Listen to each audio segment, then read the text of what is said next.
I'm Alana Hansen, and welcome to my talk show, Control+Alt+Educate, your trusted source for breaking ed tech stories, hot takes, and thoughtful reflections. Over the past few weeks, I've witnessed passionate debates, conflicting philosophies, and yes, even a few mic drops. Tonight, we have a special guest. We're unpacking the biggest question in education today, one headline at a time. Tonight, our top story is brought to you by a student in EC&I 830 named Jesslyn. She had front seats to the debate. In fact, she was even one of the debaters. The topic at hand, will artificial intelligence revolutionize education for the better? Jesslyn, could you give us the scoop on this debate?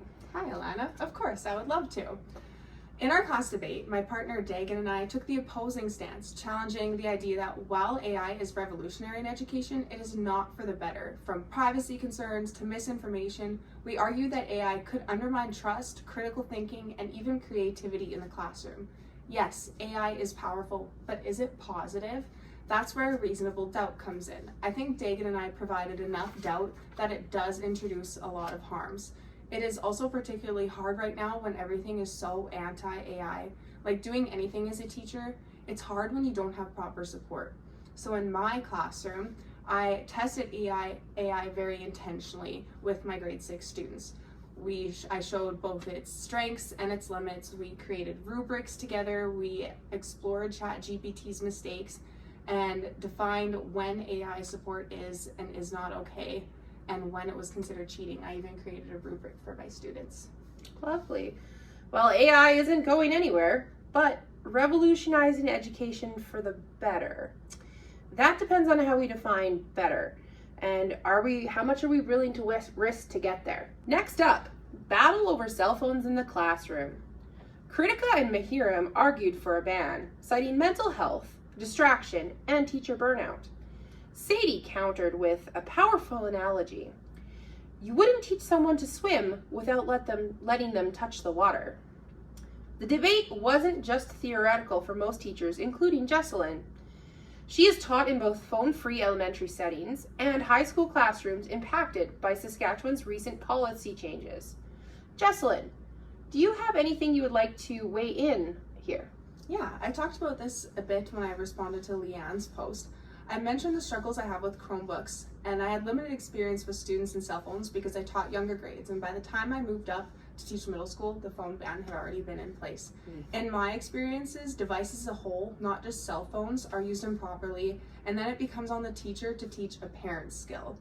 When is it appropriate to use and not use technology? With anything, I think having rules are important, whether it be provincial, division, or school-wide policies, but there has to be consistency across the board.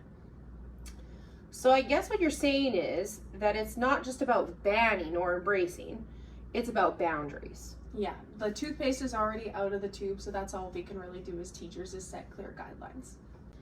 Our next headline hits very close to home, especially for educators. Has social media ruined childhood? Mike and Kayla said yes, pointing to the decline of real play, emotional resilience, and authentic connection. Carol and Nosafat challenged that view, saying that childhood is evolving and that we are simply reacting through the lens of nostalgia.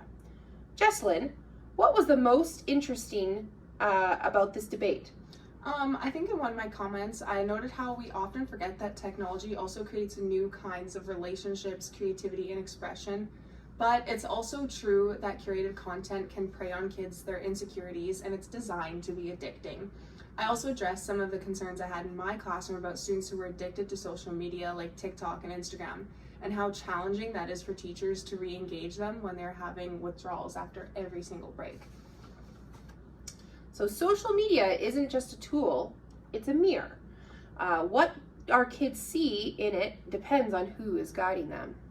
Our fourth story dives into systemic issues. Has technology created a more equitable society? Sarita and Chi argue yes, pointing to AI-driven translation, remote learning in rural areas, and inclusive design features.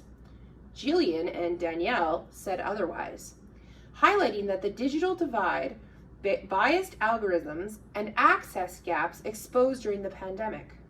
Jessalyn, you had a personal story you shared on your blog. Could you provide us with more insight on that? Yeah, so I shared a story about during COVID. My dad taught online in high school, but my mom hand-delivered packages to her students without Wi-Fi. So same town, same school, but very different realities. I argued that the situation is likely not isolated, and this inequality could likely be generalized to the rest of the population. I was on the fence about this one, but ultimately I concluded that technology creates more equity in society for those that have access to technology, but it has only widened the gap for those that do not. So in order to say that technology has created a more equitable society, we have to be able to say that for the whole of society, not just parts of it. Well, there you have it, ladies and gentlemen. Tech may close some doors, but it opens others unequally. Equity isn't access alone. Its opportunity is backed by support. Now, the age-old question in a tech-driven world. Should schools continue to teach skills like handwriting, multiplication, or spelling? Vanessa and Jenna said yes. These are cognitive foundations that support identity and independence. Brianne and Rose argued that education must evolve and that clinging to nostalgia holds students back. Jess, you have experienced a 180 in your opinion on this topic. Could you please explain us how that happened? Yeah, so this one truly came down to the way the debaters reframed this for me. So they mentioned how education is often preparing kids for a reality that doesn't exist anymore. And I noted in one of my comments how essential it is that we balance the fundamentals with forward thinking, and that students need to be competent, not perfect in those core skills. But do students still need to know the basics? I would argue yes, but I do not think that they have to reach the same levels that we used to as kids. So it's not about abandoning the basics, it's about using text as tools to enhance what matters most, not replace it.